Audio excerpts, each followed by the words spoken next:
नमस्ते योजना सामाजिक न्याय अधिकारिता मंत्रालय एवं आवास एवं शहरी कार्य मंत्रालय की एक संयुक्त पहल है। नमस्ते योजना के अंतर्गत हमारे सफाई कर्मचारी, हमारे भाई जो जोखिमपूर्ण सफाई के काम में रह कर के सीवर टैंक की सफाई करने का काम करने में लगे हुए हैं। कई बार हम देखते हैं कि इस तरह की समाचार पत्रों में, इलेक्ट्रॉनिक मीडिया में आते रहते हैं कि कोई सफाई कर्मी हमारा कहीं पर सेप्टिक टैंक की सफाई करने के लिए उतरा और वहाँ पर गैस का रिसाव होने से दुर्घटना का शिकार हो गया, दूसरा उसको देखने के लिए गया, वो भी हो गया। ये नमस्ते योजना का उद्देश्य में एक प्रमुख उद्देश्य ये भी है कि किसी भी सफाई कर्मी की मौत नहीं होने देना, उसको स्किल ट्रेनिंग के साथ में जोड़ना, उसको कौशल प्रशिक्षण के साथ में जोड़ना, उसको सुरक्षा उपकरण के बगैर कोई भी सफाई कर्मचारी इस तरह के काम करने में बगैर उपकरणों के न जाने पाए और जो मानव मल है, मानव मल के सीधे संपर्क में ना आने पाए। उसके लिए आधुनिक टेक्नोलॉजी का उपयोग करने के लिए उनको सरकार के द्वारा समाज के सभी वर्गों को आर्थिक सामाजिक रूप से सशक्त करने की योजनाएं बनाई गई हैं। उसी श्रृंखला में यह नमस्ते योजना, जिसमें हमारे सफाई कर्मियों के लिए सफाई व्यवस्था का जो काम है उस व्यवस्था को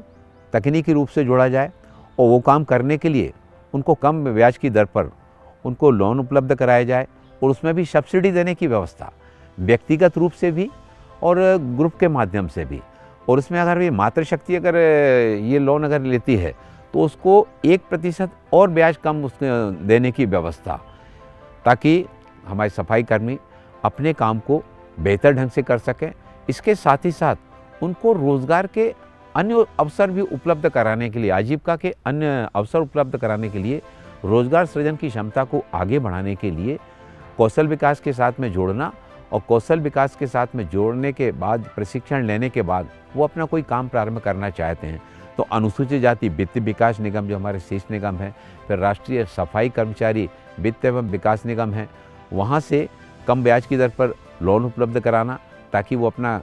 प्रशिक्षण के बाद अपना काम प्रारंभ कर सकें। और उनको शिल्प समागम के साथ में जोड़ना। सामाजिक न्याय अधिकारिता मंत्रालय के द्वारा जो शिल्प समागम की शुरुआत की गई है, देश के अलग अलग शहरों में, देश के अलग अलग राज्यों के अलग अलग शहरों में इसकी शुरुआत की गई है, जिसमें हमारे सफाई कर्मियों के द्वारा भी जो सामान बनाया जाता है, आज वो कपड़े बनाने लगे हैं, रेडीमेड कपड़े बनाने लगे हैं, ज्वेलरी के सामान बनाते हैं और भी कलात्मक चीज़ें बनाने लगे हैं। जब वो लेकर वहाँ पर जाते हैं, विक्रय करते हैं, तो उनको एक गरिमापूर्ण जीवन, एक स्वाभिमानी जीवन जीने का भी अवसर उनको उपलब्ध होता है। क्योंकि जब वहाँ पर जाता है, इस तरह के मेलों में या प्रदर्शनियों में वो जाता है, तो वहाँ पर किसी व्यक्ति को ये नहीं पता रहता है ये व्यक्ति किस समाज से आया है, किस वर्ग का प्रतिनिधित्व करता है। आदरणीय प्रधानमंत्री जी का सोच ही है कि सब समाज को लिए साथ में आगे है बढ़ते जाना, सबका साथ, सबका विकास, सबका विश्वास और देश को आत्मनिर्भर बनाने में सभी का सामूहिक प्रयास। उनको आयुष्मान भारत योजना के साथ में जोड़ना, उनको स्वास्थ्य बीमा योजना का 5 लाख रुपए तक की योजना का लाभ उनको दिलाना, ताकि हमारा सफाई कर्मी आर्थिक उसके कारण से इलाज की सुविधा से वंचित ना रहे। और 500 शहरों को, अमृत शहरों को, जो 1 लाख से अधिक आबादी वाले शहर हैं, चाहे वो नगर पंचायत हो, नगर पालिकाएँ, नगर हमारे वो नगर निगम हैं, ऐसे शहरों में और इस योजना को चिन्हित करके वहाँ पर इस योजना को प्रारंभ करना। वहाँ के जो हमारे नगर पालिका के, नगर निगम के हमारे इंजीनियर हैं, ठेकेदार हैं और जो हमारे सफाई कर्मी हैं, उन ठेकेदारों के अधीन जो काम करते हैं, उनके प्रशिक्षण के संयुक्त अभियान चलाना, जिसमें उनको इस बात की ट्रेनिंग दी जाएगी कि हमारा सफाई कर्मी सुरक्षा उपकरणों का उपयोग करके कैसे अपने काम को तकनीकी रूप से सुरक्षित वातावरण में कैसे काम कर सकता है। और इस तरह से इस काम को लापरवाही करने वाले, अनदेखा करने वाले ठेकेदारों के विरुद्ध उनकी भी कार्रवाई सुनिश्चित की जाएगी, ताकि हमारा सफाई कर्मी सुरक्षित वातावरण में गरिमा के साथ में अपने काम को कर सके।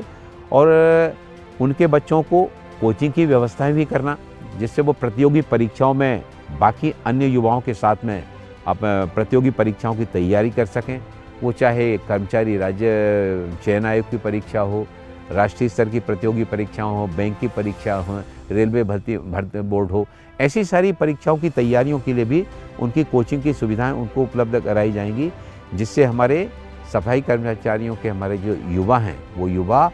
इस व्यवस्था के साथ अन्य वैकल्पिक रोजगारों में और अपने नौकरी के क्षेत्रों में भी वो आगे बढ़ सकेंगे। नमस्ते स्कीम का उद्देश्य प्रमुख यही है कि उनको एक सुरक्षित गरिमापूर्ण जीवन जीने की दिशा में उनको आगे बढ़ने के अवसर उपलब्ध कराए जाएं और देश को 2047 में भारत को विकसित राष्ट्र बनाने का जो विजन लेकर देश के प्रधानमंत्री आदरणीय नरेंद्र मोदी जी चल रहे हैं, उस विजन को साकार करने में भी हमारे सफाई कर्मी और उनके परिवार के सदस्य अपना योगदान दे सकें।